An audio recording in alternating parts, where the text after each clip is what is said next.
you, Steve. Welcome, everybody. Please take your seats. For those of you milling around in the back, we're going to get our meeting started. Special welcome to you newbies.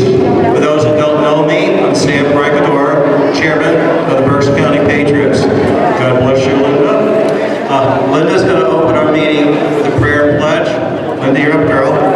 Yep, take care. Please stand.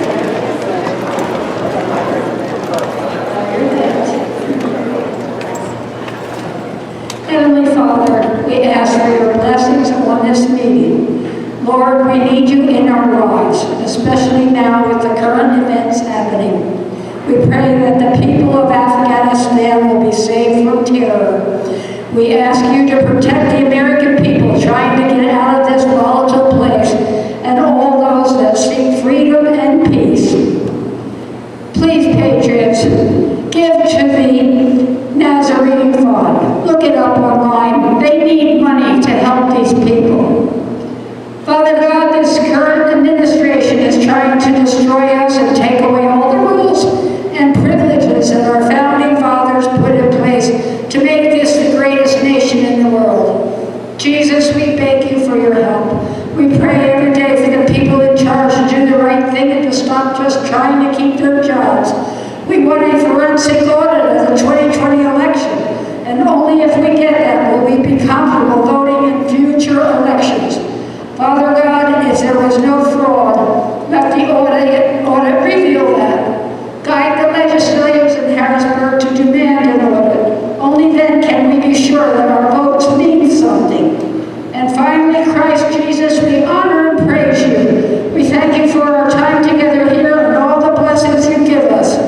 All glory be to you, loving God, now and always through Christ and the Holy Spirit, forever and ever. Amen. I pledge allegiance to the flag of the United States of America and to the republic for which it stands, one nation, under God, indivisible, with liberty and justice for all.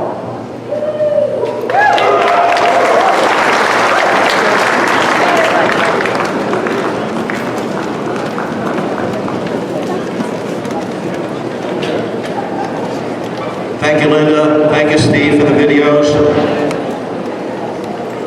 Welcome again, folks. Thank you very much for bearing with us last month. It was really brutal temperature, wasn't it? Wow. Tonight, it's a little bit better. Still uncomfortable, but hang in there with us. I do want to thank Steve, Joe, and Len for taking all the measures they could to make things as comfortable as possible. So thank you, guys. For months, these meetings have been peaceful protests. We were protesting against Governor Wolf's unconstitutional dictates. We're protesting against him violating our First and 14th Amendments. Folks, I now want to give you an update. I asked Representative Ryan McKenzie specifically, quote, what still remains in effect from the March 2020 COVID-19 emergency declaration? His answer, quote, at this time, there are no statewide COVID-19 mitigation measures in place in Pennsylvania, at least not any that have been put into place by Governor Wolf, our Department of Health Secretary Dean. That's certainly good news, folks. Folks, there is more to this. There is more to this, but for now, the peaceful protest will be suspended. Let's go back in time.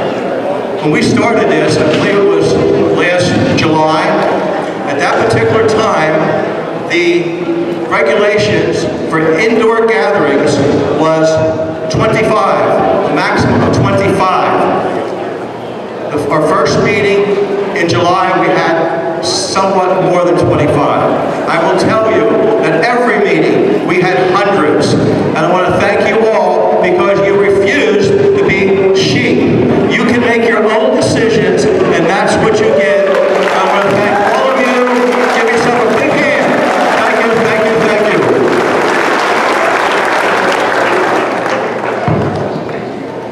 on as a BCP business. Some of this I've heard I've mentioned many times. We're looking for locations to put 4x8 signs out. These are to promote the Berks County Patriots. No expense to you. You just have a location. We'll have our guys go out there, put up the post, and put up the banner. We have maybe about 18 or so throughout the counties. We like to double that. So if you know of a location, please let us know. Also, for those of you that don't have a large location, you can certainly put these up. We have several hundred of these out through the counties, and we'd like to double that as well. We paid like $5 for these. We didn't buy them to make money. We bought them to promote the Berks County Patriots. A $2 donation we'd be happy with. We'd like to, as I said, get a couple hundred more out there, so I'd appreciate it, folks, if you would take one or two with you tonight. We have our 50-50 raffle. We will do that at the end. You do need to be here. We have our gun raffle, which of course we just did one. We also have an ammo raffle also going on. If any of those get sold tonight, we will do that before the meeting's over. You do not have to be present for any of those. We also have our Made in the USA hats and shirts, top quality, folks. Please stop over the table. That also gives us promotional material that you can help us with. Now, what's happening? Don't know what that means. Oh, okay, Helen's giving me a sign. There are also veteran signs over there. You can see Helen in the far right as I'm looking over there. See her, and she will tell you what needs to be done with those. Folks, we do these raffles to help offset some of our costs. Our only income is what happens at these meetings and any donations. So thank you very much for your support. I want to acknowledge some of the groups that are here tonight. Oath Keepers, are you here? That's surprising. That's unusual. Okay, PA Liberty Alliance, Dean Klopp, I know is here. 1776, American Empowered, Ray and Barbara Leidenberg are here. I think Mary Jane's here as well. Keith Barber, Convention of States, I believe is here. Lehigh Valley Tea Party. I know the boss is here. I did talk with him. Tom Carroll. I'm not sure if anyone else is here. Tom, say hi. Where are you, Tom? There he's a great group, folks. Stop down and see them. Standing room only last time I was there. Hope to get down there soon. Let's see, what do we have here? Jerry Sieber, Kutztown Critical Race Series. She has a table in the back. Folks, she is really kicking butt in Kutztown. I want to tell you. Please help her. Go to her meetings and so forth. But we thank what she's doing. Thank you, Jerry. Ron Rothenberger, one of our sponsors for Ron Rothenberger Insurance. Free PA, I think, was anyone here from Free PA? Free PA? Come on, raise your hand. There, okay. Okay, we got a couple from, where, Schuylkill County? Schuylkill County, anybody else? Lebanon County, welcome, Lebanon County, thank you, thank you. Okay. Let's see, Diane and Keith Hawkins are here, one of our sponsors, a Grand Central Tap Room and Restaurant in Fleetwood. Thank you guys for a sponsorship. You can see them in the back. Let me see, let's see, Patriots of Lancaster. Peggy, are you here at all? Peggy? No? Okay. Fantastic group. Linda and I stopped to see them about a month ago. Debbie Jordan, are you here? Debbie, where are you? Debbie, thank you. Folks, fantastic group. Let's see, Debbie, you're the American Patriots up in Luzerne County. We were up there about 2 weeks ago. We met with her group, and also there's another group, I think, We the People. There's many small groups, folks, shooting up, particularly this year. So, hey, thank you for joining us.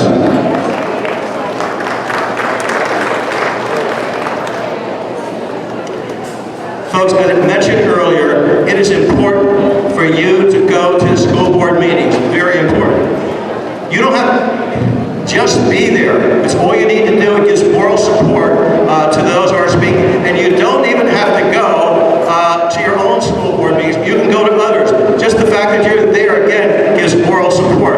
And you know what, folks? I think we're starting to win. I really, really do. I don't want to jinx us. The reason I say that, because they're starting to get angry at us. So if they're getting angry at us, we must be doing something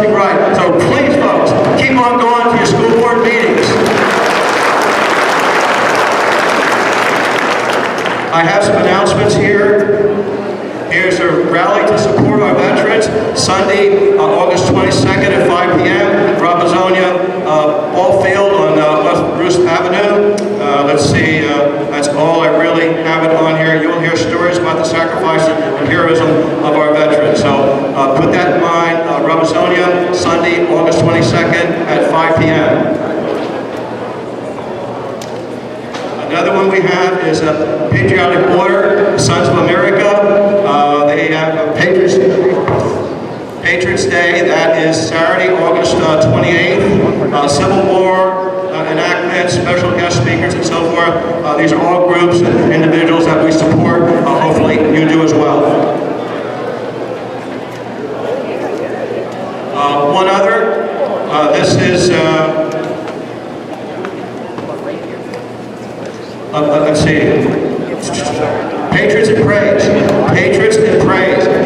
It's a patriotic event honoring the heroes and victims of 9/11. This is at the Rosedale Camp Grove in Laurelville, PA, and it is, I believe, September 11th. So folks, please join them as well. And finally, I'm not sure where we got these, but if you're a veteran and you smoke cigars, someone dropped off a whole bunch of them, just go to the front table and you can get them. Steve or someone told me they're good. I'll have to take their word for them. Okay, let's see. This fan is not cooperating. I'm going away from it.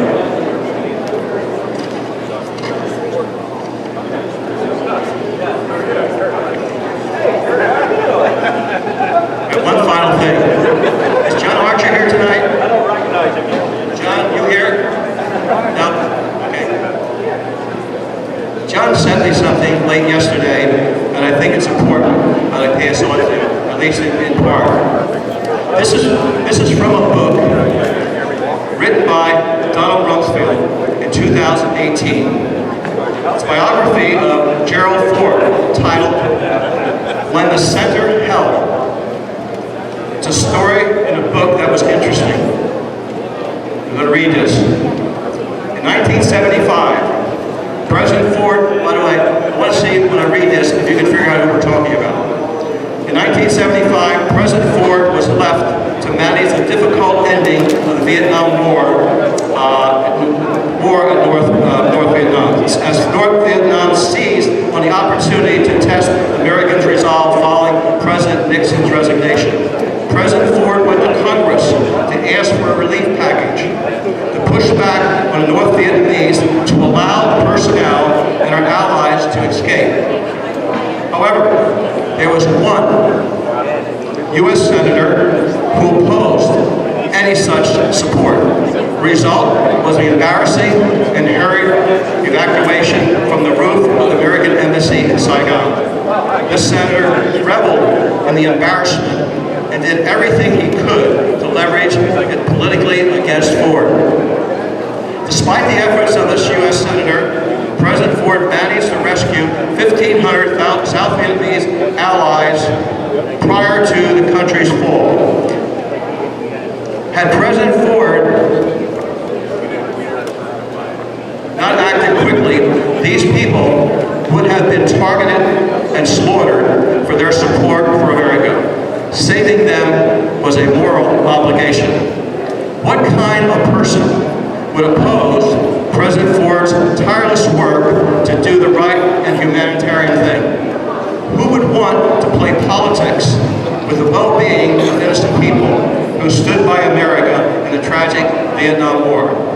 Can you guess who this senator was? Gold Star, absolutely. U.S. Senator Joe Biden. So, folks, it is no surprise to us what Biden is doing now in Afghanistan. Is it really? No, it's not to me. More alarming, maybe Biden doesn't even know what he's doing. History repeats itself. We're doomed if we don't learn from it. Elections have consequences. Okay, our first speaker is up. Is Robert Nelson here? Robert?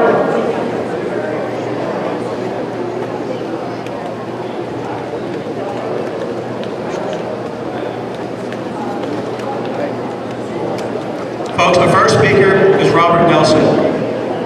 Robert is also on our legislative committee. He has worked with the CDC for many years, and he will give us an update on COVID-19 and the Delta variant. Let's give a great big welcome for Robert Nelson. Robert?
It's too bad most of you talked through the video that was up here from the school board. That gentleman was very insightful, and if you had heard that, I wouldn't need to speak. There's been a lot of fear-mongering about COVID, there's no question about it. Fear-mongering from the press for power and money, fear-mongering from the politicians for power, and there's a lot of fake news.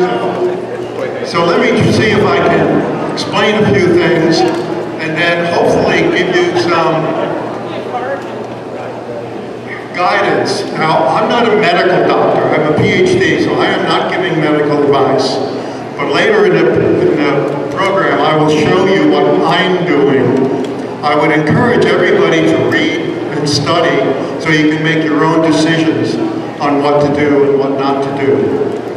Okay? Now the CDC has the case fatality rate for COVID, and these are pre-vaccine, pre-Delta data, at 1.7%. And frankly, that's bullshit. That number is bullshit for two reasons. One, it uses a numerator that includes deaths from and with COVID. It uses a denominator, which is just a PCR test, which misses the millions upon millions of Americans that have been affected and were asymptomatic. And they go around telling the press that number. That means 2 out of every 10 Americans who get this die? No. Here are the data. If you drill down into the CDC website, now this still has the same problems, but it's much more reflective of the truth. In the age group 0 to 12, the survival rate is 99.9999%, meaning only 1 out of 100,000 children will die. And so far, the only children that have died from this have had severe comorbidities, such as leukemia and cancers. To date, there have been no children who are otherwise healthy that have died of COVID. Similarly, in the teenage years, it's 99.997%, which means that 3 out of 10,000 would die. Again, normally sick children. When you get to 20 to 49, it gets to 99.98, which means 2 out of 1,000 people in middle age. And all of those are obese, diabetic, have cancer or other immunosuppressive disorders. When you get 50 to 69, it drops to 99.5, which means 2 out of every 100 that get infected will die. So it's obviously changed. But I have a red line here to show you where the real problem is, which I think everybody knows by now. When you're 70 to 79, the probability of dying from COVID, right, raises to about 4%. So 4 out of every 100. I actually misspoke. This is actually 1 in 200. So this is 4 out of 100, so it takes a big jump. But when you're 80 or over, it goes up to about 14%. Now, of course, there's ranges. If you're a healthy person, it could be 1 or 2%. And if you're a fragile elderly in a nursing home, it could be 20 and 25%. This data was known in March or April of 2020. This is no surprise to anybody, yet it didn't really make the general public until recently, if not at all. So it's very important to understand these numbers in that your risk of dying of COVID doubles every 7 years of life. And the risk from the very youngest to the very oldest is 9,000-fold difference in risk. Can you imagine that? So the question has been always, why on earth did you lock down these people? All the public health plans from the WHO and the CDC that were developed over the past 20 years said identify and the susceptibles and isolate them. They threw the plan book out for reasons that I think we all understand. Now, why are the children so much less susceptible than the elderly? It all has to do with immunity. As you get older, your immune system drops. You get a lower response to each and every new insult that you get to your body. We have 2 types of immunity. Innate immunity, which is what we all have that we've developed for all our years, from each and every organism that comes in each and every infection. The body has a miraculous number of defenders to beat off viruses, beat off bacteria, and each time you build up a storehouse. The problem with that is it kind of wanes over time.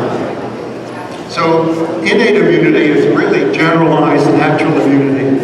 And then you have acquired immunity. When you get infected with a specific virus, in this case coronavirus, you will develop specific immunity to that virus. And that then becomes part of your innate immunity in the future. And then you have artificial acquired immunity, which is what you get from the vaccine. And the same thing, it boosts your innate immune system. So it helps you out in the future.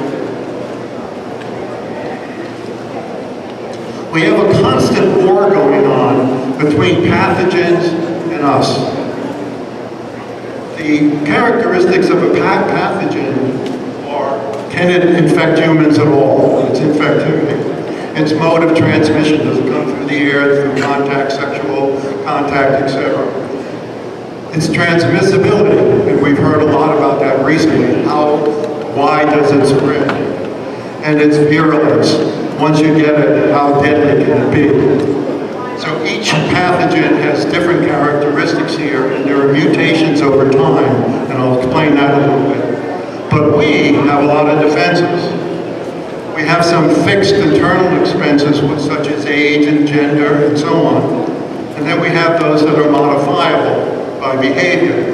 Lose weight, eat right, exercise, get out in the sun, for God's sakes.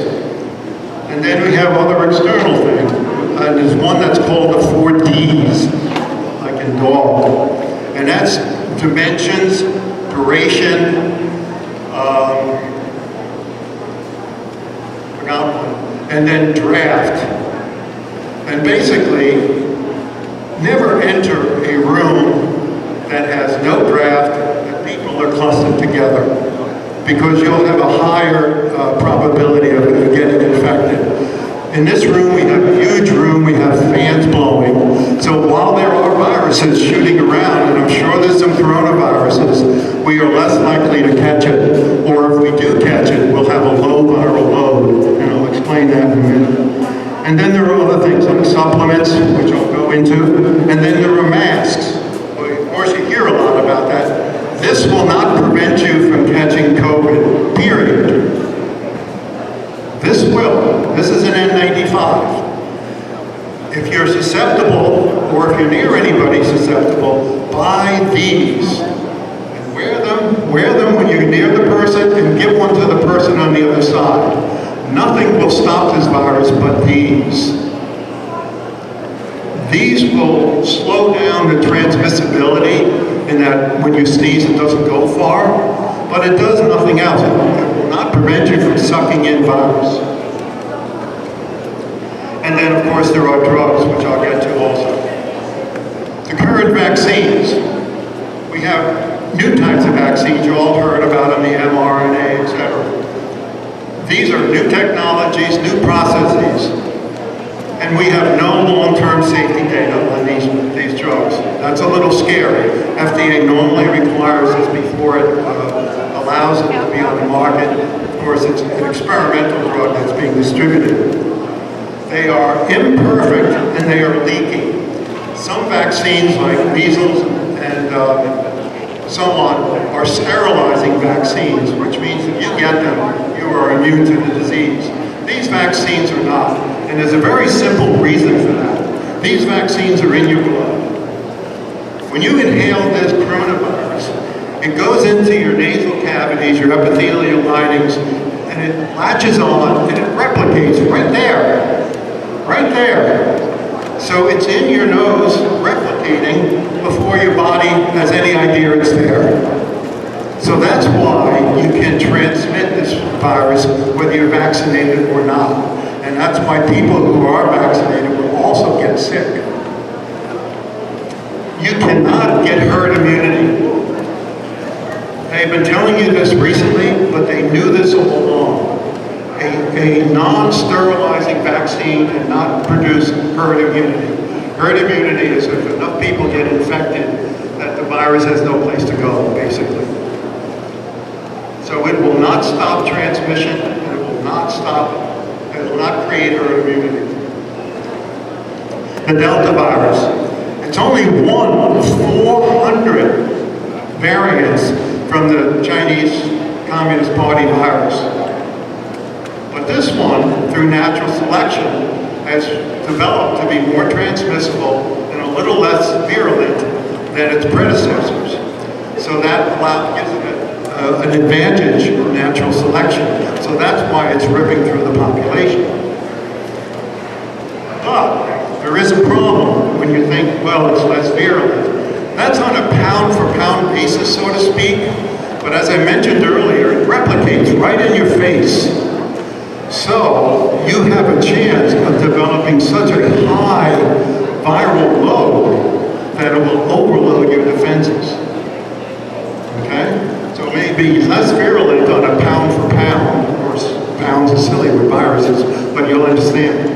But it can replicate to such an extent that there are just so many viruses in your nose that when it starts going down into your lower respiratory tract, your lungs, it can cause some serious damage. But there's a lot to be learned from this Delta. Most people will tell you that it's less transmissible than if you don't have vaccine. But remember, there's a whole bunch of people who have natural immunity. In fact, it's estimated that about 120 million Americans have natural immunity. That's the best. That's better than vaccine.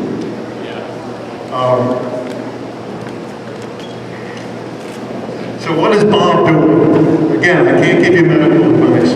My goal is to increase my immunity and to avoid large viral loads. That should keep me healthy. So the 4 Ds that I mentioned, and the health behavior, lose weight, eat right, get out. And the most important supplement you can take is vitamin D3. I take 5,000 international units every day. I take 2,000 milligrams of vitamin C and 200 milligrams of zinc every day. This helps boost your immunity. If, in spite of that, I still get sick, I have ivermectin to take. I've recently just taken the J&J vaccine. There will be a better vaccine coming out this winter, a thing called Novavax, and that may be more valuable. But it will never stop this pandemic until they develop a nasal vaccine, which they may do by next year. So the Delta is coming. It will be here. It will be here by September or October, and all of you are going to get infected. All of you will become infected. So prepare yourselves. You can decide how sick you're going to get.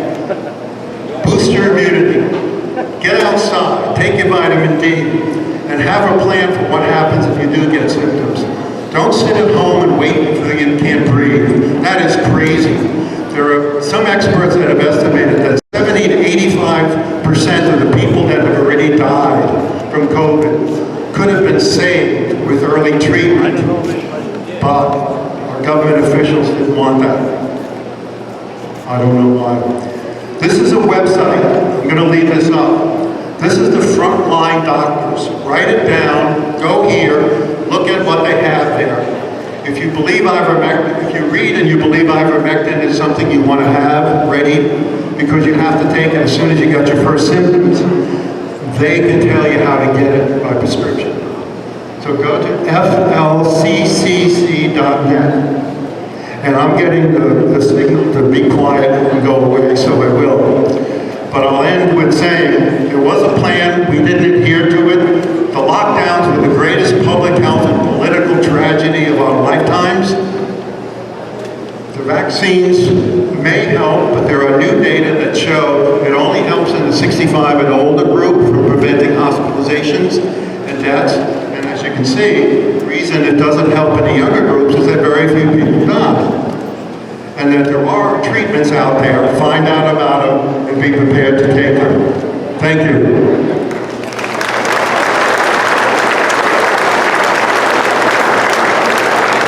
Thank you, Bob. Well, looks like I found another Rod Miller. Just teasing. Okay, folks, up next is Ray and Barbara Leidenberg. There was 1776 American Empowered. They gave a sizable donation to Berkshire County Patriots.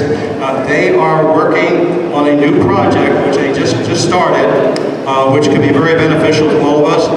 Let's give Ray and Barbara a big welcome. Thank you, guys. Thank you, everybody. I want to give you a little bit of an update to what we're going to be doing. First, thank you for letting us come to this platform. We do appreciate it. 1776 American Empowered. Where's this going tonight? When we first started the group, we started trying to be a place where people can come and talk out differences. I remember back in the 1960s when my family, we would have large family picnics, 20, 30, 40 people. And we'd all sit at a table when Democrats and Republicans could sit at the same table and have a conversation, and we all supported the Constitution, but the only thing that was different was the fact that there were some policies that they wanted to go over. What has happened? Why has this changed?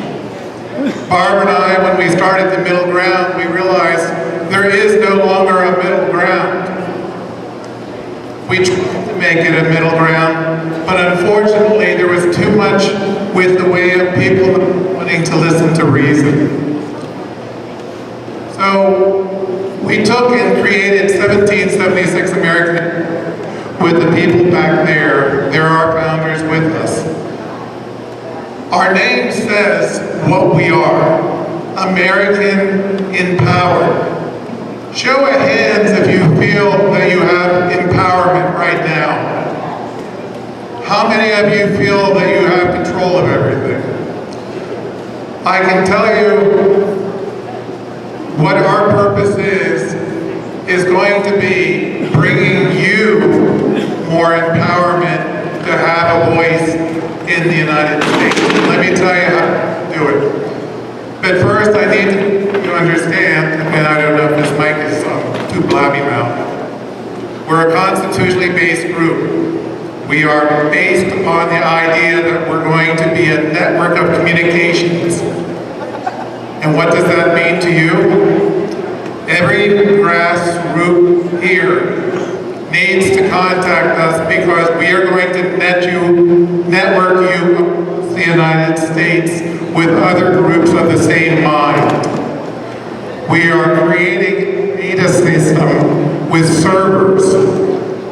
We're going after YouTube and Facebook, and we're going to create a Patriot network made for you. Damn right. I am so tired of getting in arguments on Facebook and with other people about the most meaningless things because nobody wants to listen anymore. So what would happen if we created a Patriot group and fact-checked them? Wouldn't that be nice? Well, every state, our goal is to get the grassroots of every state united in our system. You guys here in Hamburg, PA, can come and look at our system. We are going to be open for you to know what we're doing. No more hiding behind walls. You're going to be able to have a say in how this develops.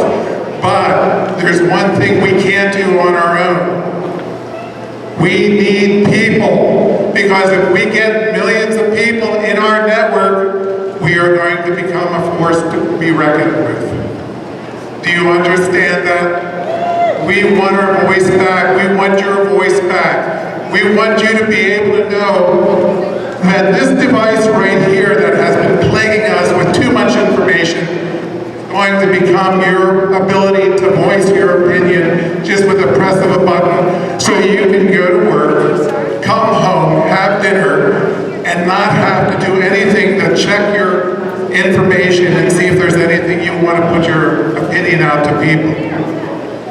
So just so you know, this is going to be strictly American, not overseas networks.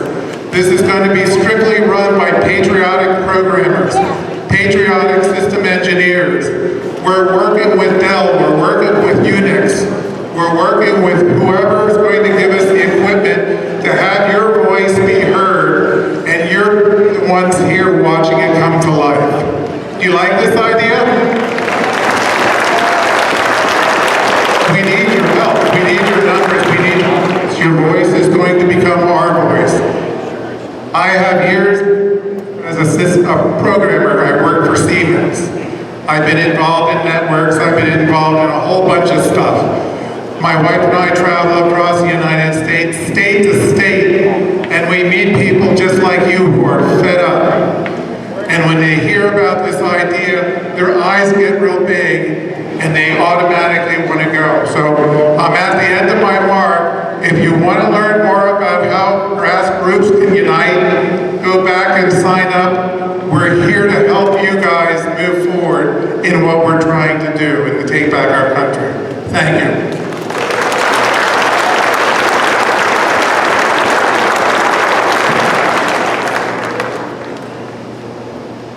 Who's next?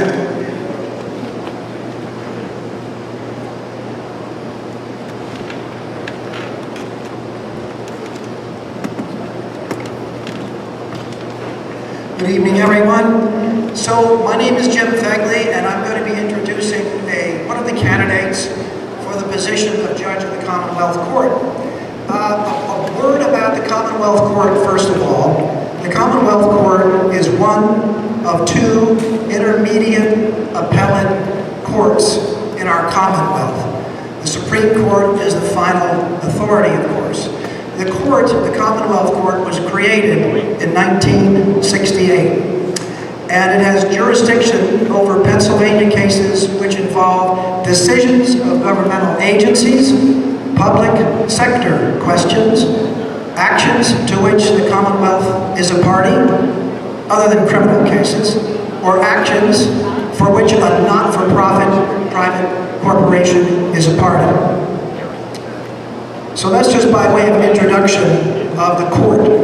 Now tonight, The first of the candidates to speak is Stacy Wallace, who's here with me. She's a 2004 graduate of Duquesne University who resides and maintains her own private practice in McKean County, Bradford. And she just said to me, at the edge of the county, there's a sign that says, "You are now entering God's country."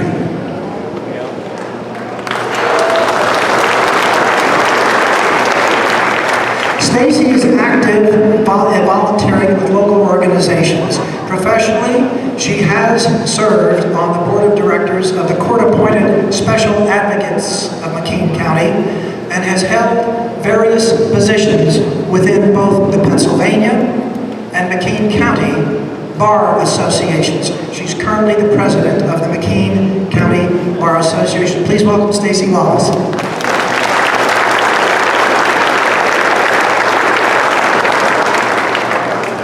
Thank you.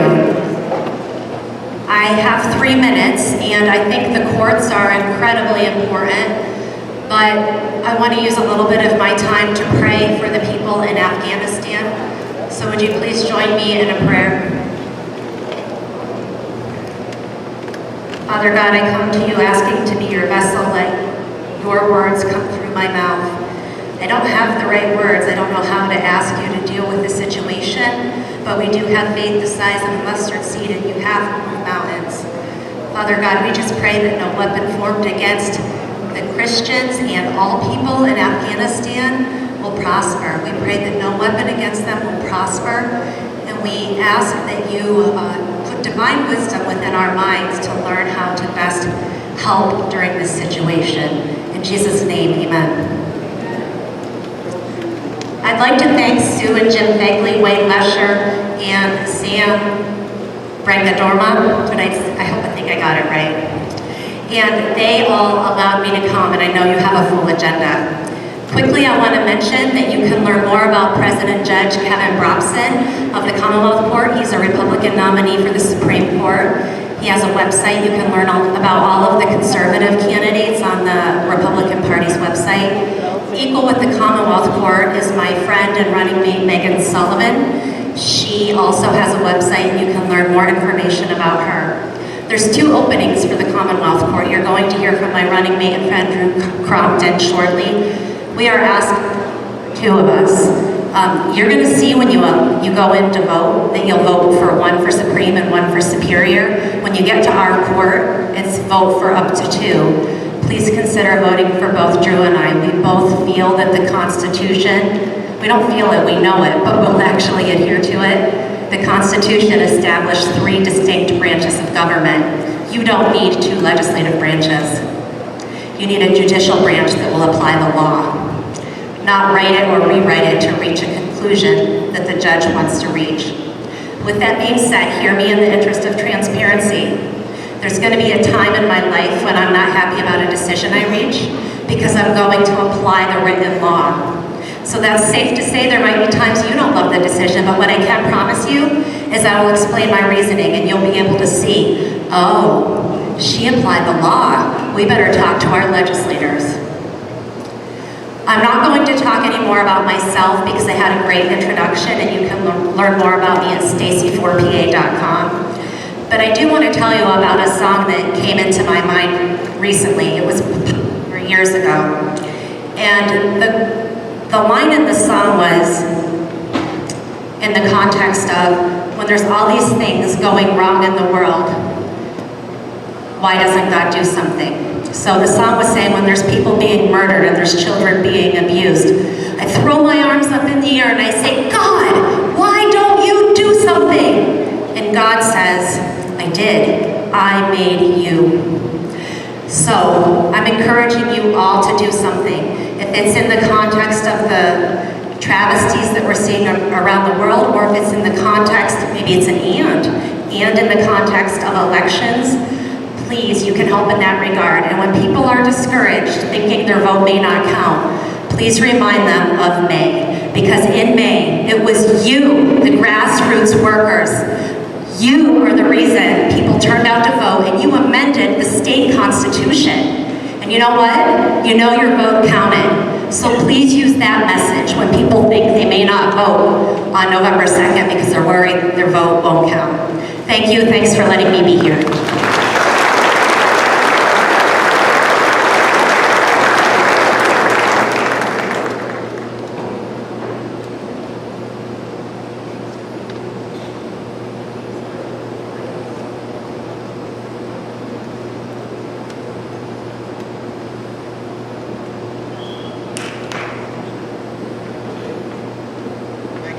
Thank you, Stacy. Folks, in November, we need to go 4x4. 4x4. We need to win all 4 judgeships. So make sure you push out there. Stacy, of course, is one of them. Up next is Dean Klopp. Many of you know Dean. Probably a lot of you worked with Dean throughout the years, knocking on doors or in some project or another. Dean's been doing a fantastic job. Glad to have him be here every month with us. He has a couple issues that he would like to talk to you about. He's also going to show you what success looks like. Let's all welcome my good friend, Dean Klopp.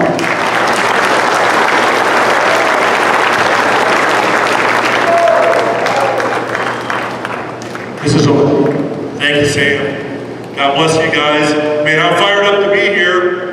And like Sam said early on, I'm here to talk to the lions in the room. No sheep. We're not going to talk to the sheep today. And I think some of you forget maybe you're still asleep. You're a lion, but you're still asleep. Well, I have the privilege to introduce to you some people that are lions in my neighborhood. I don't know about you guys, but I'm sick and tired of our school boards running away with school property taxes. You'll know me, you'll know Pennsylvania Liberty Alliance for fighting for school property tax elimination and going all over state to do so. Thank you very much. But because our legislators haven't done their job, we're still fighting. But I'm here to introduce some people to you that I know, that are some friends of mine. Some I helped to get elected, all of them I support. And I want you to know that there is a school district in Berks County that actually lowered school property taxes 4 years ago. There's a school that lowered school property taxes 3 years ago, and 2 years ago, and last year, and they did it again this year. 5 years. These folks that like to introduce me, Daniel Steinhauer, Chris Heck, and my girlfriend, April Klopp. No, my wife, April Klopp. I love her dearly. Please hold on for a second. It's fantastic what these guys have done, but they've also done something else. They're the first school in Eastern PA, as far as I'm aware, that have passed a resolution on critical race theory. These folks have banned it in the Tulpehocken School District. Now give it up. Y'all should get on their feet.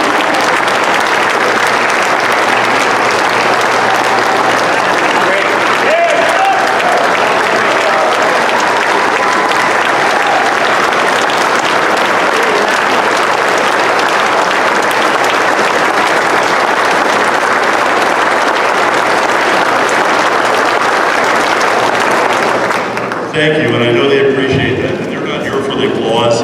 I pretty much had to drag them here today. They didn't want to do this. I know they're embarrassed right now, but I love them. I love them because they're patriots. I love them because they do the right thing and they stand up for God. I just have a couple questions for a couple of them, if they don't mind answering. First, on school property tax. Chris, you've been on the board for a while, right? What are your feelings on school property tax? We all know we pay taxes and we want to pay as little as possible to keep the schools from running away. Sometimes they really get out of control with their spending. We've got to constantly watch. You got to watch the budgets and make sure nothing's going through. We've been able to do a good job of it. We still got a very nice facility. We're keeping our programs, but we're holding lines that we don't need a Taj Mahal or anything like that to educate our students in. Thank you. You see, Chris is a pretty humble guy. Common sense, you know. These guys aren't superheroes. They don't have capes. These are just great, down-to-earth people. Danny, I'd like to ask you next, because I think you had a lot to do with this resolution. Can you, on ending critical race theory at Tobacco, can you tell me why you guys did this and what it means to you? Well, thank you, Dean, and thank you all for the applause. We didn't need it, but thank you. It's been quite some time since I've been hearing a critical race theory. I know it's a Marxist theory. It is absolutely dangerous to our children in school. It will divide us tremendously, more than we already are, for generations. Of course, there's an agenda for that, so most everybody in here probably knows that.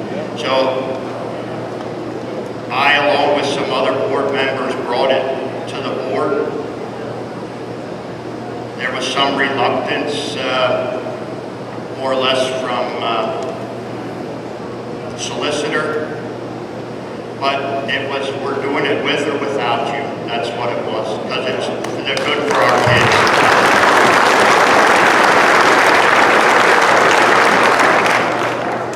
So, we got a little opposition after it was passed, very little.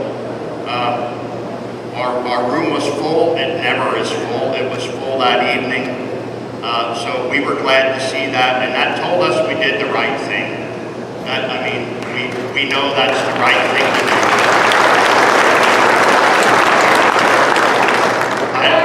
I don't want to see our kids, our kids do not need to be enslaved to thinking that crap, it just isn't right. So, yeah, I'm glad we did. I hope it can stay, because the left is coming to every school district that they can. So you put a barrier up around your school a little bit, and hopefully they stay away, because they're coming. So just attend the board meetings, let them know. Thank you, Dean. Thank you. Thank you, Danny. You know, I know a lot of you guys are in the fight. You're attending school board meetings. Keep on going.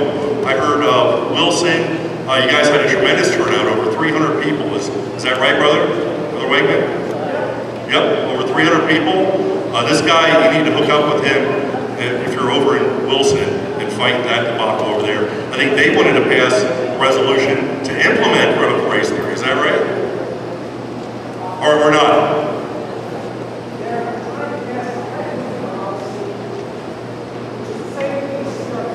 Right, gotcha. So you guys are kind of on the other end of the spectrum. But here's my challenge to you folks. This is why I'm talking to the lions in the room. You know, these lions, they stepped up, okay? They did a job. I hear she comes home from meetings sometimes, she's not real happy, okay? It's a thankless job, but they stood up. Folks, we're not going to change our school boards until you folks stand up and run. And I know there's people here in the crowd tonight that are running write-in votes. I urge you to get together with the Berks GOP. They will help you with that. There are others in the room. We will help you at Pennsylvania Liberty Alliance, whether it's this year or another year. Look for help. We can get this done.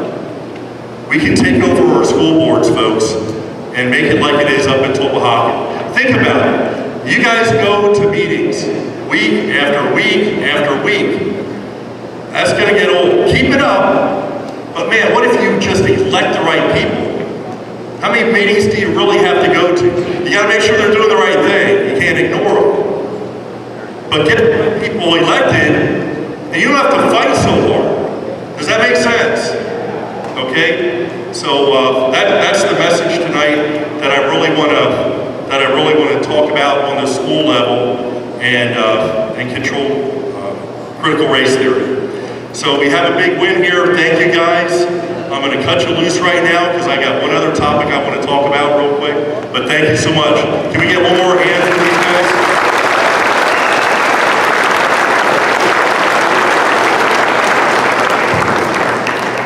All right. Folks, you know Pennsylvania Liberty Alliance and Pennsylvania Liberty Fund are PAC. We're out to fight election fraud. Folks, our senators aren't doing it. I stood here 5 months ago, actually the other end of the room, and told you nothing's going to happen. Our legislators are not going to do anything. So far, they've proven me right. They're not doing anything. I challenge them to prove me wrong. In the meantime, we're asking for your help. We're looking to conduct our own election fraud investigation, so to speak. We're looking to verify voters. We have lists. We're looking to get to these people and ask them simple questions. We think we know where some of the fraud is located, and we'd like you guys to help us. If you guys would be willing to do so, we have a sign-up sheet at our table, and we would love to have you come on board. We're asking people to work in pairs, in twos, and we'll give you the training. It's very simple. It's not difficult at all. Just a couple hours a week, maybe a few more if you have the time, and we'd love for you to get on board with us and help identify the fraud that's out there. So, thank you very much, Sam, the Berks County Patriots. You guys have been here a long time. You guys have been around longer than I've been around. Thank you for carrying the water, as Rod always said. Thank you to Rod Miller for being ahead of the game for so many years. And thank you, Ann, for putting up with it. God bless you guys. We'll see you at the table.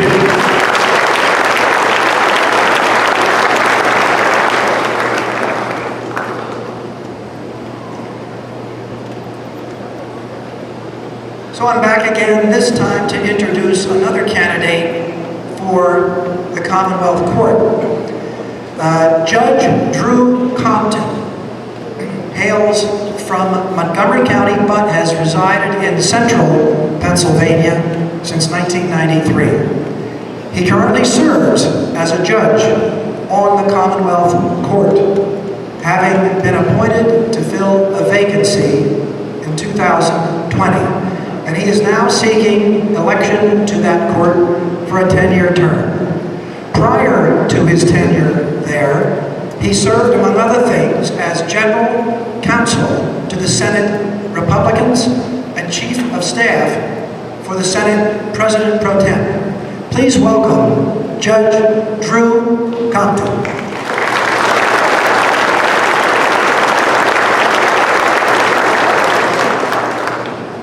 I just wanted to start to also share my thoughts and prayers with everything that's going on in the Middle East. I think the prayers that you've had cover it, but I just wanted to start there because it's certainly a tenuous time. I've heard a lot about the Berks County Patriots. Admittedly, I've never been here before, but it is an honor to be here. You are indeed as impressive as I've heard you were, and it's my honor to be here and give you just a couple minutes about me and about the court and about being a judge.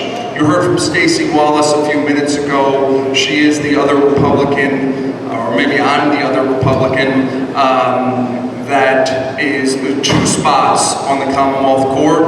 I tell everybody that I have an important job, and I don't ever want people to take that the wrong way. It does not make me an important person. I am not. But there's only 9 Commonwealth Court judges across the Commonwealth. There's a few more in the Superior Court, and as probably many of you know, there's 7 on the Supreme Court. I'm not sure how many county police judges you have in Berks, but I bet you it's more than 9, or it's around there.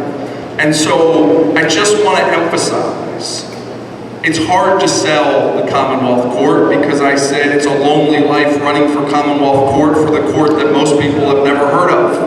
But there's only 9 of us. We're across the state, and it doesn't make me an important person, but it's an incredibly important role that we serve.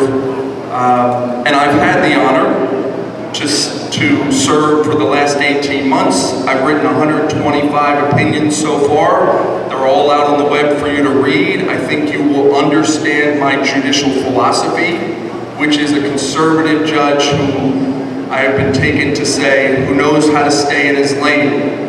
I know what judges are, and I know what judges don't do, and quite frankly, I think it's incredibly important that we elect judges that stay in their lane, do what they should do as judges, nothing more and nothing less. In my prior life, I've litigated cases of interest to you. I was on the side of trying to defend the redistricting. I've worked on the DC and Heller case that many of you might be familiar. That was way back. I think it's almost 20 years ago, but an incredibly important case.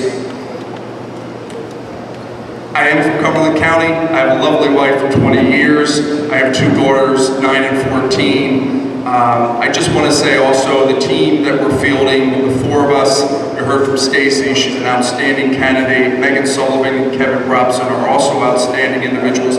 I serve with Kevin Robson currently on the Commonwealth Court, and he's trying to seek the Supreme Court spot. So look, the red flag is up. I just wanted to introduce myself. Thank you for the invitation to be in front of you tonight. Wish you all well, and just don't lose sight of how important the 2021 elections are. I know everybody's looking for the governor and the US Senate in 2022, and I get it, but there's no off-year elections. And so I just ask for all your support. There could be nothing that rolls into 2022 better than if the 4 elected statewide judges win. I think it will create very good mojo for 2022, sorry. And so I just ask for your support. It is my honor to be here. Thanks very much.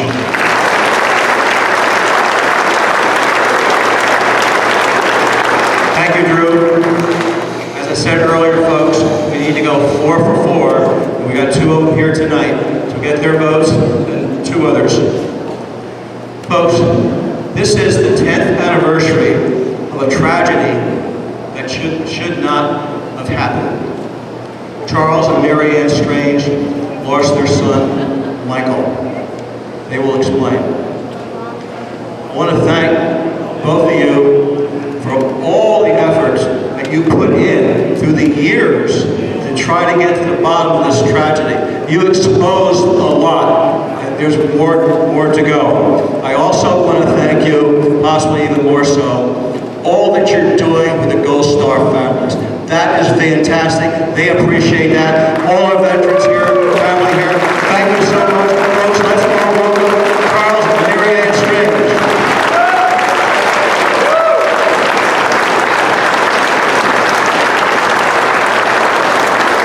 Thank you, Sam. Again, Patriots. My name is Charles Strange. I'm the Gold Star father of Michael Strange, killed in action August 6, 2011, along with 29 other brave men, and Bart the warrior dog. It was the biggest loss of life in the Iraq and Afghan war. It was the biggest loss of life in the history of America. 22 men from Dev Group, Navy Special Warfare. My son Michael was signed to the Gold Team. He was, call sign was GY4, Gold Yankee 4. We're from Philadelphia. Don't hold that against us. Gotta laugh or I'll start crying. Michael went to North Catholic. Senior year, he said, "Dad, I'm joining the military." I said, "No, you're not. There's a war going on." Turned 18, he joined the Navy. I gave him an attaboy, went to boot camp.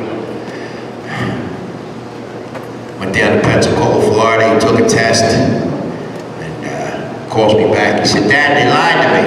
I said, "What do you mean they lied to you?" He said, "If you finish first in the test, you can go anywhere you want." And he wanted to go to Virginia so he could come home on the weekend, see his family and brother and sisters, and his friends, and Aunt Maggie and Jim. I said, "Well, where are they sending you?" He said, "They're sending me to Hawaii." I said, "You're going to Hawaii, Michael?" And next day in Hawaii, he called me up. He said, "I love Hawaii, Dad." My son Michael had a really, really big talent for cryptology, code breaking. We knew Michael was smart. We didn't know he was as smart as he was. He became an E6 in less than 4 years.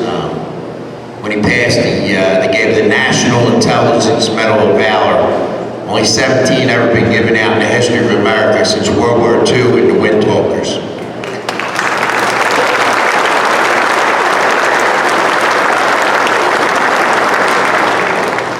Thank you. He went to Hawaii. I loved staying in Hawaii, 15 days with him. Took me to the pineapple fields, took me to some secret things. And, we had a code, me and Michael, because he would get a lie detector test every 2 months.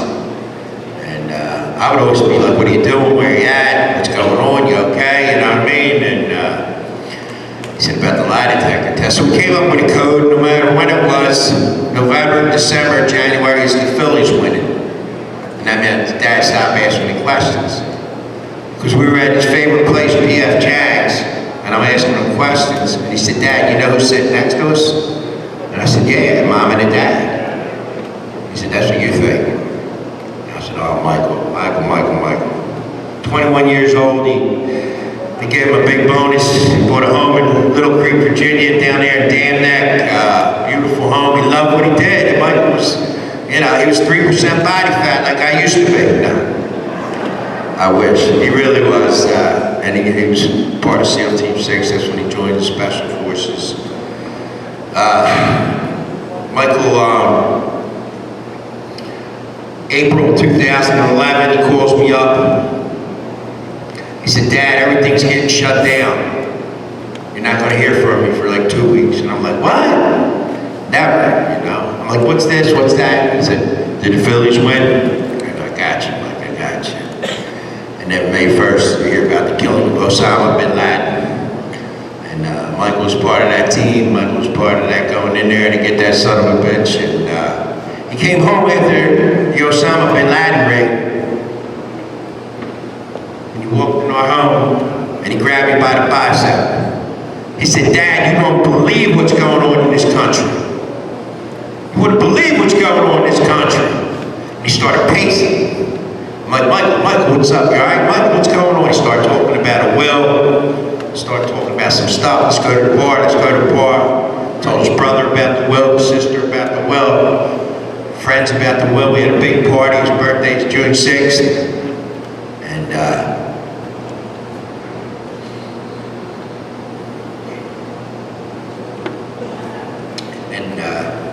93 days after the bin Laden raid, when he got killed August 6, 2011. They killed bin Laden.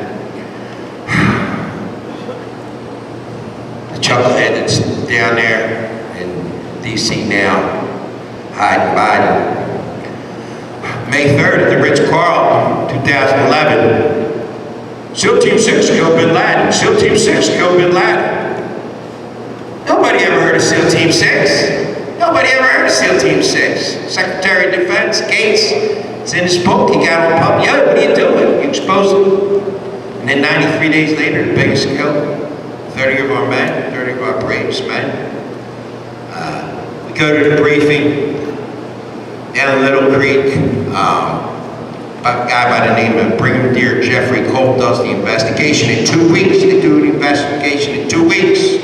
30 men died. We're in like a theater. I'm asking questions. What happened to the black box, which is really orange? Colt says like this, a flash flood came and washed it away. The black box? And it's going on and on. Then he said, it was a lucky shot. I stood up, I used a few words. Did he say lucky shot? All our sons are dead. What they were doing was messing with your head.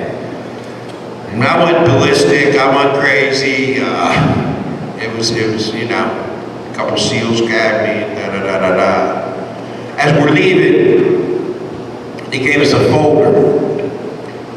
You don't look at the folder, you just hear about how your son died. And get home, a couple days later, I open up the folder, and there's 25 pages in there. but there's no ink, there's no toner, you can't read it. You can read the first page, a little bit of the second, then there's nothing. I called back with Sean Pybus, Commander-in-Chief of CENTCOM. I said, Sean, I got a bad copy here. He said, I got a lot of complaints about that, Charlie. I said, all right, send me another one, Sean. He said, we can't. We burned it. But in that folder was a disc. And I put the disc in, all these little blocks pop up. I'm not a computer guy. My wife over here, after about 4 Red Bulls in 9 hours, finds out how to download the disc. And 1,364 pages came out. And it was all Taliban knew. The Taliban was bragging a half hour after they killed my son and all them guys August 6th on the internet. We just killed SEAL Team 6. Well, how'd they know who was in the helicopter? In these 1,300 pages, there's the information and the names. Quarry Tahir, Muhammad Haddad, and all this is linked together. We're never going to stop. We were trying to get a congressional hearing. We had a national press conference 2012. We had Alan West, General Boykin, General Powell, Navy SEALs, 18 of the Gold Star families. And my wife's going to come up here and tell you a little bit what happened. But first, you know, we don't quit. We don't quit. We don't give up. We have quite a few things going on. October, I'll be in Washington, D.C. My wife's going to read to you. Mayor, come on up. She's going to tell you a little bit about the disc in 1,300 pages. We won the first case in the history of America against the NSA, Judge Leon.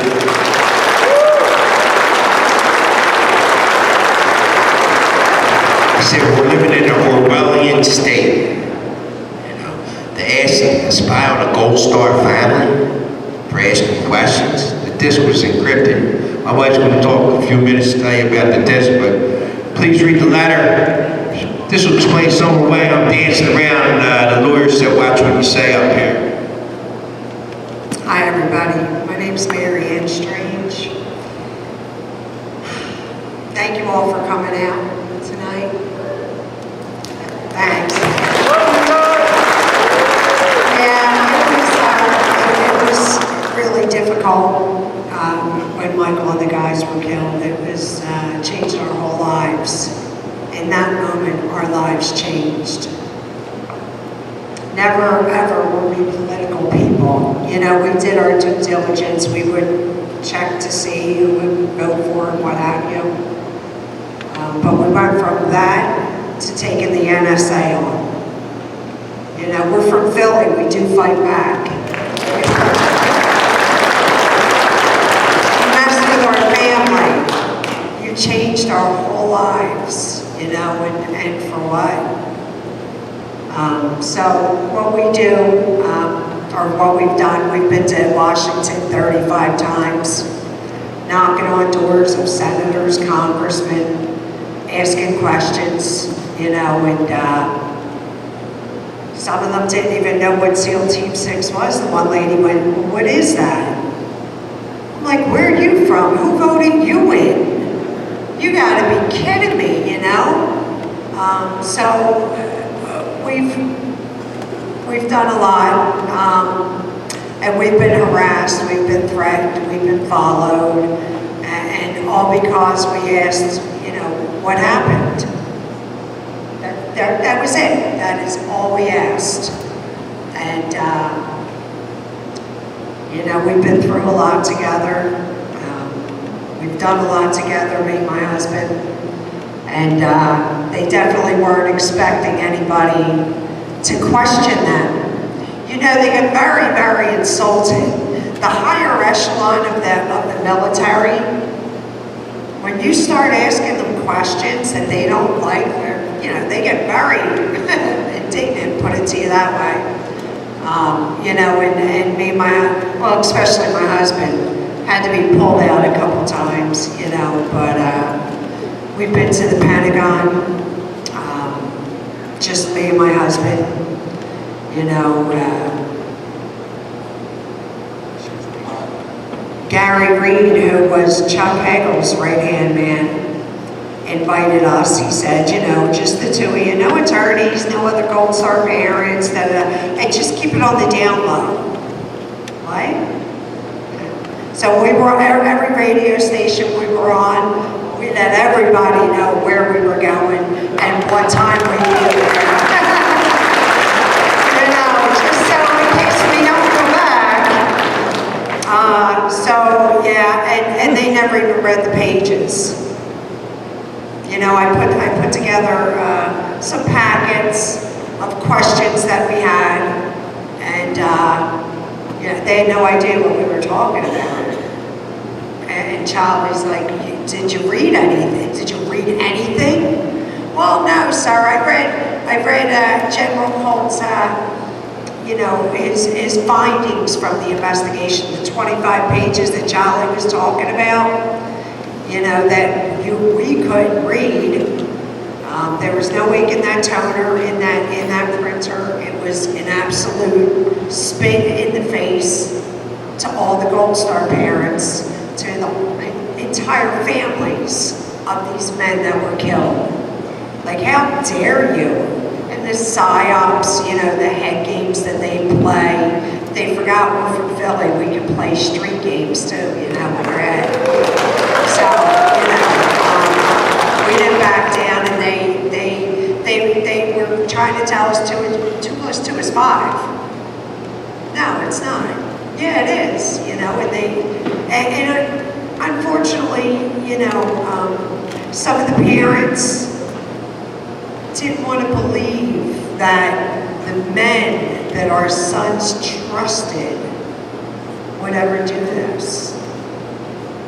You know, they can't wrap their mind around that. Some of the parents lost, one lost a daughter not long before she lost her son. So she was in the hat factory, you know, and it's difficult. It's hard to wrap your mind around the fact that your child trusted these men, and these men betrayed them. You know, it's really hard to wrap your mind around that. But anyway, what happened was we turned around, and I want to read something real quick. This is from Ryan Sparacino, who's an attorney. The unfolding events in Afghanistan, a message from Mike Gottlieb. Dear Mr. Charles Strange, I write on behalf of all your lawyers from Sparacino, Kellogg, Hansen, and Wilkie Farr and Gallagher. Some of you may recall that I served as the civilian deputy of Combined Joint Interagency Task Force 435 in Kabul for 14 months during the surge of 2010 and 2011. I lived and worked in theater with soldiers, sailors, airmen, Marines, and civilians from all walks of life, stationed in provinces throughout Afghanistan. And in the past weeks, as we all worked for in Afghanistan, has unraveled at breathtaking speed. I have reconnected with dozens of my friends and former colleagues to discuss what is happening. On behalf of your lawyers in this litigation, I want you to know that we are all watching the Taliban seizure of Afghanistan with a mix of heartbreak, anger, and despair. But while some of us served in theater as military service members or civilians, none of us truly understands what you're feeling right now. It's not our place to suggest to you how you should feel about what has happened to your loved one or to Afghanistan, now or ever. It is, however, our obligation to do everything we can to hold those individuals and entities who help the Taliban and its allies accountable. That's right. As alleged in the complaints we filed for you, we believe the Taliban could not have carried out their terrorist campaign without the substantial assistance of others at the expense of the success of our mission in Afghanistan. Our goal, to hold them accountable, is unchanged and will never change as long as we're your lawyers. We're closely monitoring the ongoing developments in Afghanistan and doing whatever we can to help. For example, we're working to support organizations that are attempting to rescue and relocate interpreters and other Afghans who work to support U.S. interests in Afghanistan. And we may retain the services of one or more individuals who supported U.S. efforts in country.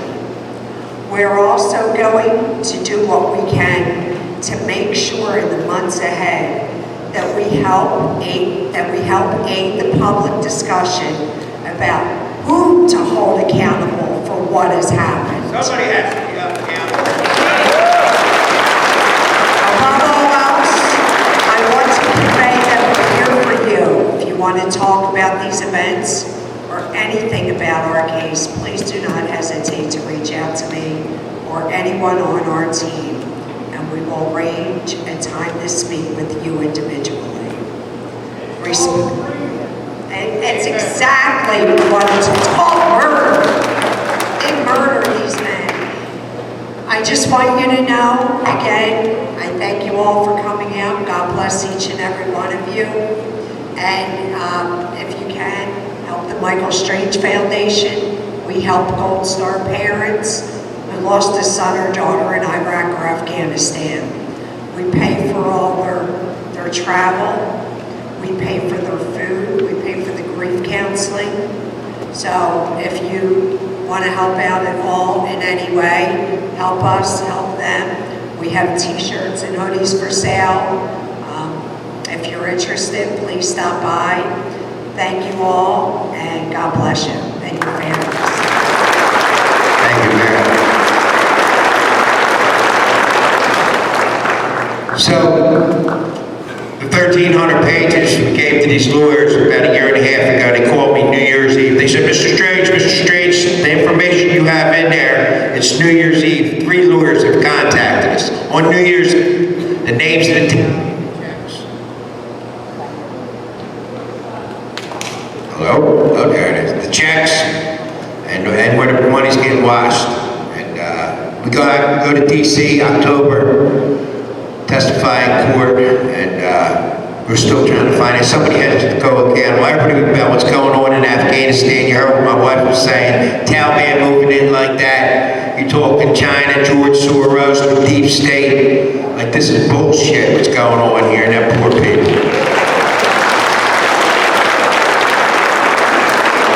My son ended up dying. It wasn't an accident. It wasn't a lucky shot. It was done by design, by some sick people.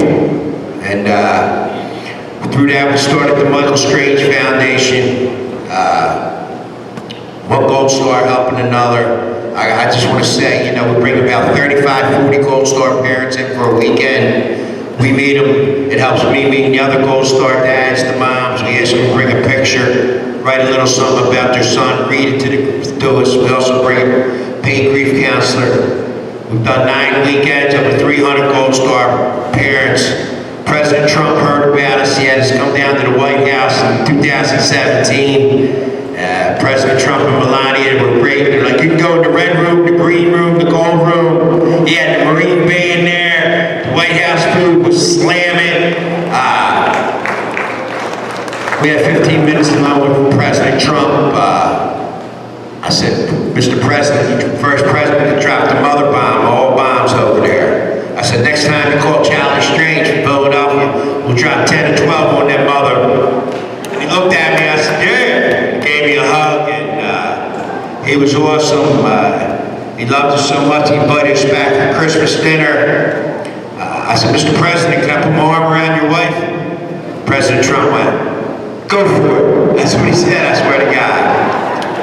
But look, I can't thank you enough. Am I on time here, Sam? Look, look, the weekends with the Gold Star families, these people from all over the country, we just had 13 of them last weekend. You know, my man from Louisiana, he said, nobody cares. Memorial Day's Mattress Day sale. You know?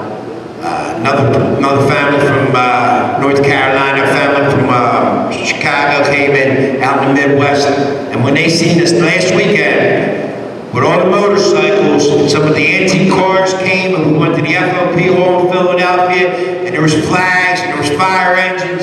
I said, you see, there is people that care, just like these people right here tonight. Thank you guys so much, man. People do care, especially what's going on in this country right now. Not the bad and not the God. Another Streams Foundation, please do something on Facebook. We're doing our thing. Got some t-shirts. Just like got some flowers. I can't thank you enough. Thank you so much, Charlie and Maryann. Wish you both the best. Folks, they're going to be in the back. They got a lot more they can tell you. Thank you, guys. By the way, if you have any questions, if you guys have any questions, stop by our table. We'd be happy to talk with you. Thank you, Maryann. Thank you, Charlie. Folks, up next to introduce our final speaker is Rod Miller. He's the co-chair of our legislative committee. Actually, he's the founder, one of the founders of Berks County Patriots. Let's give Rod Miller a big hand introducing our final speaker. Rod?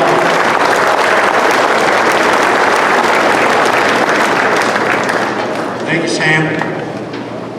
I thought I had 20 minutes to introduce our next speaker. I realized I misplaced the decimal point. It's 2.0, not 20. So, 2006, Hazleton, small, quiet town in the coal regions. That was the last year that Hazleton will not be on the map as quiet. There was a sudden influx of illegal immigration. And the mayor said, something has to be done. So he did. Introduce an ordinance that said you cannot house and you cannot hire illegal aliens coming to the United States. Well, that made a lot of sense, but the Supreme Court shot it down. The liberal Supreme Court. So, you might say that Mayor Barletta was 15 years ahead of his time. We're loaded now with illegal aliens, open border. We don't even know if they're tested for COVID, how many of them are illegal or law-breaking personnel. But that's where we are. Well, after 2 terms of Luke Barletta in Congress, I happened to be on that committee when he first got elected. When I learned out what it was all about, I became part of the Luke Barletta movement. Pennsylvania now has 2 races of key importance: U.S. Senate and the governor. These are of significance, and we don't want to blow these 2 elections, that's for sure. U.S. News Report reports that Pennsylvania is 40th out of 50 states for the economic survival of the state. We got high taxes, we got a bloated budget, and we got a House and Senate that's larger, full-time, than any state in the union. We still have these issues. They can't get it done.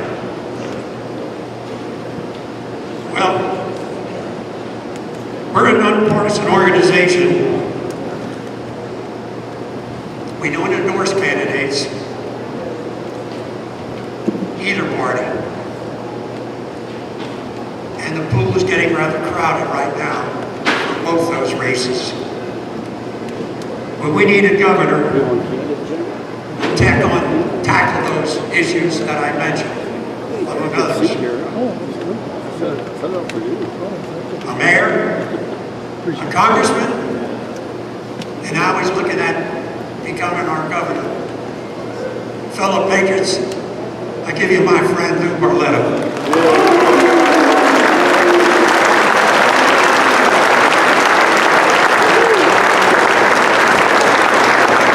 Thank you very much. Before I talk about the governor's race or even the Senate race, we can't put the cart before the horse. We have one of the most important elections coming up this November, electing our judges, so please, let's remember what comes first. We have to make sure that we put good judges. We saw what happens. I, as a mayor of Hazleton, in my fight against illegal immigration, saw what happens when you hit liberal judges. So let's make sure we all get out. We've got great candidates. We've got to go get out for them, and let's go 4 in November, please. You know, it's amazing that I'm standing here talking to you about running for, because I never even thought I was going to get involved in politics in the first place. I was convinced growing up I was going to play center field for the New York Yankees.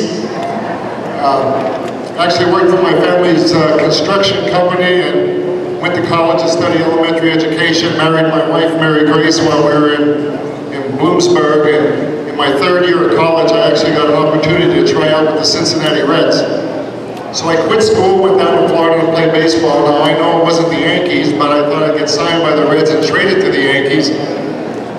I went down and played baseball, and the Reds claimed that I could not hit a curveball. I don't know what the big deal was about that, but they sent me home, went back to the family business, and my wife and I started our own little line painting business for $29.95, and we grew that business to be the 6th largest in the country, and literally it was an American dream come true. The only reason I got involved in politics is because I didn't like the way the mayor and city council were fighting, and I thought it was bad for business. I told them, why can't you run government like a business? They told me to go home. I'm naive, and I got mad, and off I went. When I look at, what I had to face once I became mayor, and I look back at it now, I like to say I'm in the 4th quarter of my life. I often wonder where I got the courage to do some of the things that I was going to have to do when I was mayor of Hazleton. And I really think it was where I came from, Hazleton. Hazleton was a tough town. I mean, it was really a tough town. There were some tough folks there. Right was right, wrong was wrong. There was no middle ground where I grew up. They taught you values. If you did something wrong, your parents knew it before you even got home. And you better not lie about it. You better stand up and face what you did. And that was normal. That was the way we grew up. I remember the baseball field I played on. It was a field. Well, actually, it was a mixture of coal and broken glass. But we didn't complain. We didn't even notice when we were just happy to be playing baseball. The benches we sat on were old telephone poles. We'd go home with splinters in our butts, but we didn't care, we didn't complain, we didn't expect anything better. We had a place to sit down. The fans that would come to see us were this group of these old Italian guys who stood up on a hill, and they rooted against both teams. They literally did. They didn't want anybody to win. They called you all kind of names every time you missed a ball. And you know what, we didn't home and cry to our moms and dads. We didn't run home and bring them to go after these men. We did. We played hard. We played hard. That's the way I grew up, because that's the way Hazleton was. Hazleton taught you right is right, wrong is wrong. Don't be afraid to stand up when you're right. It taught us the importance of family. It taught us the importance of God. And then when I became mayor, and I was faced with, for whatever reason, never thought I would ever have to face an issue like I was going to have to face. Illegal immigration. I really realized that it was the values that I was taught growing up that gave me the strength to stand up in front of national media, to stand on a national stage. Actually, it was a world stage because media came from all over the world to see what we were doing in Hazleton. And I didn't have a large staff, I didn't have any, but I never bent. I never backed up. I never cowered. I never ran. I stood up because I knew right was right, wrong was wrong. I used to say on every interview I did, I don't know what the fuss is. Illegal is illegal. It seemed pretty simple to me. Hazleton was 2,000 miles away from the nearest southern border. It's not a place you would expect to have an illegal immigration problem. When I took over as mayor, the city was basically bankrupt, and in 2 years we were able to turn it around. People were moving in from all over. Our population was growing. But we also noticed that as our population grew by 50%, our tax revenue stayed the same. So imagine having 50% more people, but not a single penny more to try to provide services. We also start seeing gangs moving into the city, recruiting children in 3rd and 4th grade. Our hospitals were affected. The wait time in the Hazleton Hospital normally would be 15, 20 minutes. People were now waiting 7, 8, 9 hours because people were using the emergency room for primary health care because they knew they couldn't be refused. We start seeing crime increasing. Gunfire nearly every day. And during some of the arrests, I remember one Friday night in October was, this was back in 2001, so to give you a frame of reference how far backward we're going when I stood up. This Friday night, usually the kids would go to the football game, Friday night in October, big night in Hazleton, then they'd go downtown, hang out at a local pizzeria. This Friday night was a little different. As the kids stood out on the sidewalk having pizza and soda, Hector Luna, someone that was in the country illegally, on a drug deal gone bad, shot 2 people from these children, these young adults, killing one and wounding the other, and that terrorized people in Hazleton. And then it was time and time again in investigating some of the crimes, we realized we had an illegal immigration problem. And I didn't know what to do. I couldn't hire more police. We started seeing our revenue go down because we didn't have the tax revenue. I couldn't get a politician. I could not get an elected official to come and help me. None. Not local, state, federal. Nobody wanted anything to do with what I was dealing with.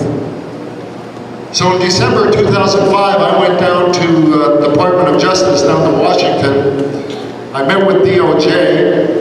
I told them about the illegal immigration problem we were having. I told them the gangs that were recruiting children. Told them about the crimes, the shootings, that we didn't have the wherewithal to deal with it, and I needed help.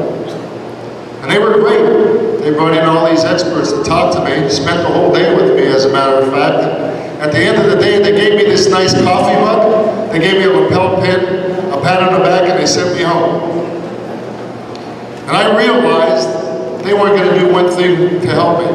Now, I didn't create this problem.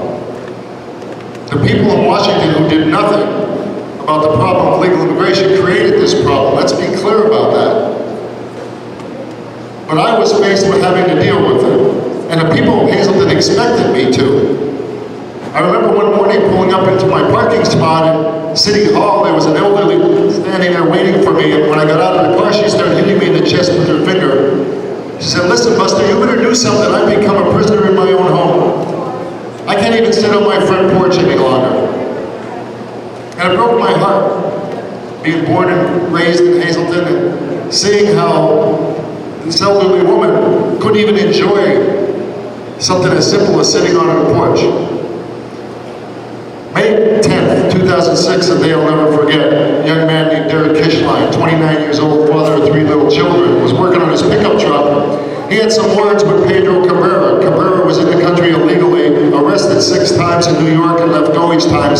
every city. Cabrera was the head of the Latin Kings. And Derek Kishline had some words with him. Cabrera went in his car, got a gun, stuck it between Derek's eyes, and shot and killed him. We spent half of our yearly budget in overtime in the police department in catching Cabrera and his buddy.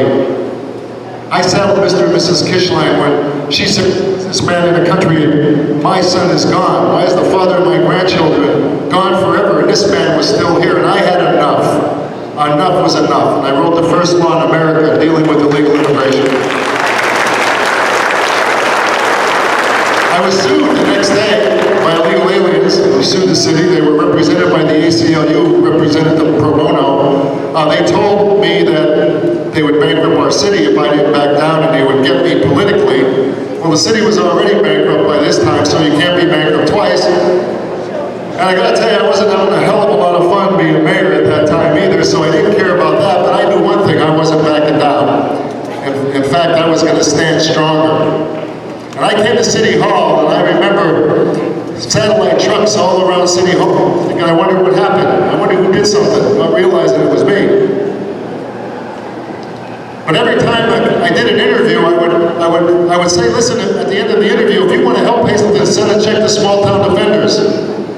And the next day, mailmen started bringing bags and bags and bags of checks. We got a check from every state in the country, including Hawaii and Alaska. I sat on the floor of the mayor's office, throwing the checks up like a bride on her wedding night. But then I realized this wasn't just a problem in Hazleton. This was a failure of our government. This was a problem all across the country. The illegal aliens had asked the judge if their identities could be kept confidential, which he granted. We weren't allowed to ask their names. I don't even know if they live in Hazleton. They then asked the judge if they could be excused from showing up at the trial. Now you want to know why we need good judges? The judge granted it. They didn't want to they didn't want to show up at the trial because they didn't want to go to a federal courthouse out of fear of being deported. And he granted it. I never saw our accusers. I was in court for 9 days, as if I was the criminal. And I went to Washington. And I fought this, by the way, all the way to the Supreme Court. The state of Arizona used our law and they won in the 9th Circuit. Again, you want to talk about a messed up judicial system? They used the business portion of ordinance and won in the 9th Circuit. Fremont, Nebraska used my entire ordinance and they won in the 8th Circuit. And we lost in the 3rd Circuit. So I thought the Supreme Court was meant so that there wouldn't be a patchwork of laws. But where the law was created, it's illegal, but if it goes somewhere, it's not. I went to Washington to try to fix things. And I saw how broken Washington was. I saw even our own party, people saying things but not having the courage to actually stand up and do something. And I told them, listen, I fought this as a mayor. Nobody came to help me. We need to fix this. Look at the mess we have now. So when God sent the most unlikely vessel of all, a billionaire from New York, when he came down that escalator, I said, he's my guy. It was like he was speaking directly to me, and I was one of the first in Congress to endorse Donald Trump, along with Tom Marino. I wasn't very popular then. I wasn't a Johnny-come-lately. I wanted somebody who actually had the courage and the backbone to fight for the American people. In fact, they nicknamed us Thunder and Lightning. I co-chaired his campaign with Tom. I was on his transition team, and I was actually the runner-up for a cabinet position for Secretary of Transportation. It was between me and Elaine Chao. Had I only met Mitch McConnell, I would have had that job, but you know, then one night, I wasn't really happy in Congress because we weren't getting things done that I thought we should, and one night, President Trump called me and asked me to run for Senate. I did. It didn't turn out the way we wanted it to, so I ended up back home with my family. I have 10 grandchildren and 4 daughters. So finally, I had an opportunity to enjoy them, and then the pandemic came, and I saw how Tom Wolf mismanaged the pandemic, crushing businesses, picking and choosing winners and losers. You can buy a bicycle at Walmart, but you can't buy a bicycle in a bike shop you do business with. Destroying people's lives, stealing a year of education from our children. We still don't know the long-term effects of that. And then put COVID-positive patients back in the nursing, where 50% of the deaths in Pennsylvania came. And I realized I had 14 good reasons to run for governor of Pennsylvania, 4 daughters and 10 grandchildren. And we're going to open up the economy. We're going to open up, we're going to be a freedom-loving, business-loving state again. And we're going to bring integrity back to our elections. We always knew dead people voted in Pennsylvania, but now they don't even have to leave the cemetery to vote. They can mail in their ballots. We're going to stand up for the men and women, the law enforcement who protect us and keep us safe. We're going to bring respect back to the law enforcement. We're going to stand with them. And we're going to make sure we take care of our vets. Any soldier who slept on a desert in Afghanistan should never sleep under a bridge here in Pennsylvania. When I'm governor of Pennsylvania, we're going to make sure education is a top priority. We're going to make sure every child gets an opportunity for a good education. And when I'm governor, we will never, ever teach critical race theory to our children. We are not going to teach our children to hate each other. We're going to teach them to love America, to learn our history. This is the greatest country on earth. I am pro-God, pro-life. And I kneel when I pray, and I stand for the national anthem and the flag. Thank you very much. Thank you. Thank you.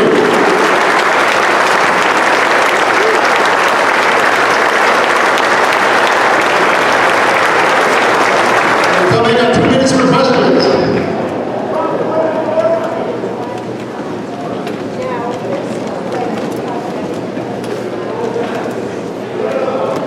We have the highest taxes in Pennsylvania. We want to bring people here. Listen, you want to know why businesses are leaving Pennsylvania? Because we have some of the highest taxes in the state. And when businesses leave Pennsylvania, you know what leaves with them?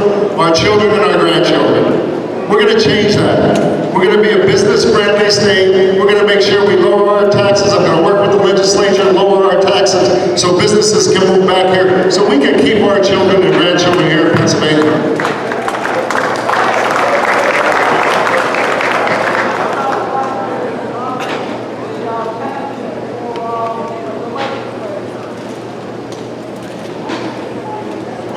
We have one of the most expensive legislatures here in Pennsylvania and in the country as well.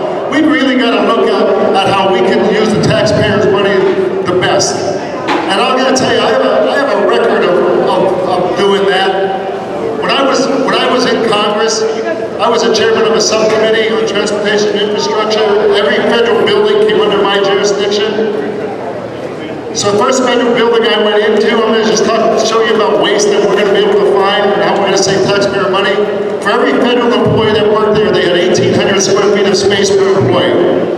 Nearly a house. Instead of negotiating a long-term lease, they were just, if we negotiated a 10-year lease, we'd get a better deal for the taxpayer. They were renewing every year. So I issued a policy: when your lease expires, you're moving out. 180 square feet of space per employee or less, and we're going to negotiate a long-term lease. And in 4 years before I left Congress, in just the agencies whose leases expired, we saved the taxpayers $4.4 billion. $4.4 billion. So that's the first thing I'm going to go in and do there. We're going to cut out the waste, the low-hanging fruit. I also asked for an inventory of federal properties. Guess what? I don't want to scare you. They didn't have an inventory. They didn't even know it. So it took 2 years for us to get an inventory, to become responsible to the taxpayers. And then we started a program of selling federal properties. It was called Getting Off of Our Assets. We're going to do the same thing here in Pennsylvania. We're going to save you a lot of money. We're going to run it efficiently and run it like a business.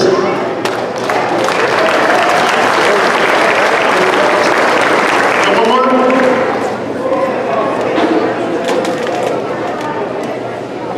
Pennsylvania Turnpike, one of the most expensive roads in the world.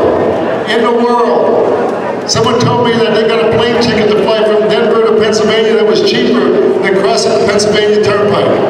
We're going to fix all that. We're going to bring common sense back to the Commonwealth. Thank you very much. Thank you, Lou. Lou's going to be in the back. More question. I got a quick thing to tell you. One of the members came up to me, was a little upset, and a bunch in the back were booing Lou.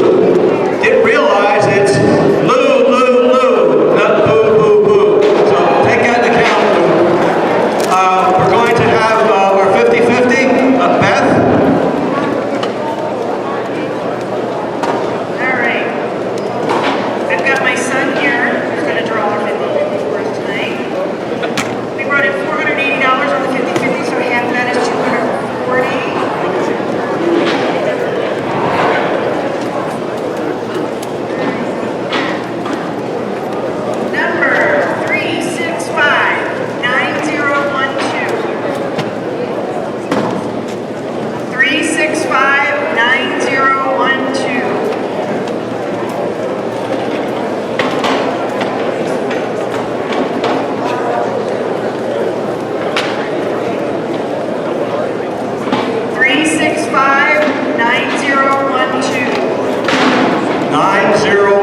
9012, last four digits, 9012. Anybody? Going once? Going twice? 9012. Okay, we're going to put it away and pull another one out. Beth?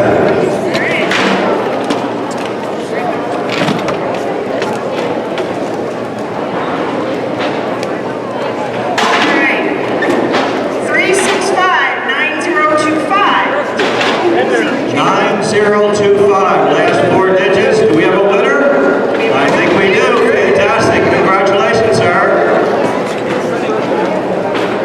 Thank you very much. Linda, are you on your way up?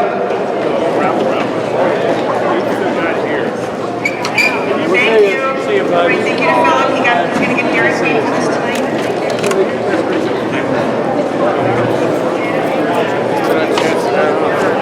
Thank you all. I do have one final announcement. There's going to be a private, first ever Pennsylvania March for Life, September 22nd. You can